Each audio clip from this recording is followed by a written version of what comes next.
مولانا میرا چھٹا سوال یہ ہے کہ اس میں کیا حرج ہے کہ اگر پنجاب کا مولوی چودھریوں کی خیرات سے باہر نکل آئے، محلے کے چندے سے باہر نکل آئے، مسجد کمیٹی میں اس کا احترام کرتا ہوں، ہونی چاہیے ہر مسجد کے اندر، لیکن اس کی جو پریشر ہے، اس کا پریشر اس سے باہر نکل آئے۔ میرا ساتواں سوال ضابطہ اخلاق کے حوالے سے ہے۔ اب تمام لوگ اس کی مخالفت کر رہے ہیں، مگر سوال یہ ہے کہ کیا مساجد کے اندر سیاسی تقاریر ہونی چاہیے؟ نواز شریف کی، عمران خان کی، آصف زرداری کی یا خود مولانا فضل الرحمان کی بطور سیاستدان مخالفت ہونی چاہیے؟ کیا ان تمام چیزوں کے لیے سیاسی جلسے بہتر جگہ نہیں ہے؟ اور ضابطہ اخلاق کے حوالے سے ہی آٹھواں سوال یہ ہے کہ آپ سب کہتے ہیں کہ مسجد کو حکومت، ریاست یا انتظامیہ کے تابع نہیں ہونا چاہیے، تو اس کا جواب خود اسلامی تاریخ میں دیکھ لیجئے۔ کیا مساجد جو ہیں وہ انتظامیہ کے ماتحت نہیں رہیں، ریاست کے تابع نہیں رہیں؟ کیا مسجد زرار ایک ایسی مسجد نہیں تھی جو اسلامی ریاست کے تابع نہیں تھی اور اس کو رسول پاک صلی اللہ علیہ وسلم نے خود جا کر مسمار کر دیا؟ تو مسجد اگر انتظامیہ اور حکومت کے تابع نہیں ہوگی،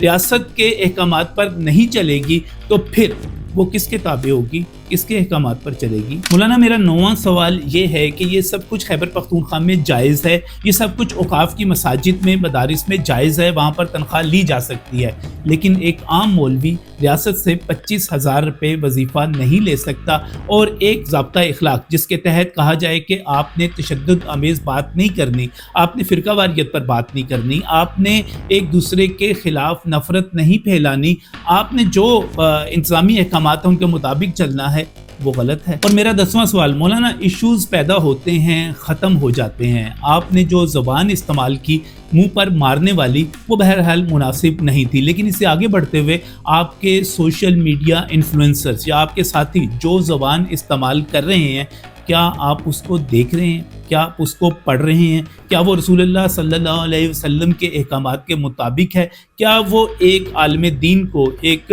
مولوی کو اس زیب دیتی ہے کہ وہ اس قسم کی گفتگو کرے؟ مولانا یہ وقت گزر جائے گا، اصلاحات بھی ہو جائیں گی، اور جو ریاست پر عام مولوی کا حق ہے وہ بھی اس کو مل جائے گا، لیکن یہ سوالات باقی رہ جائیں گے اور تا ابد رہیں گے، اور ہم سب کو روز قیامت رسول اللہ صلی اللہ علیہ وسلم کے سامنے اس کا جواب دینا پڑے گا۔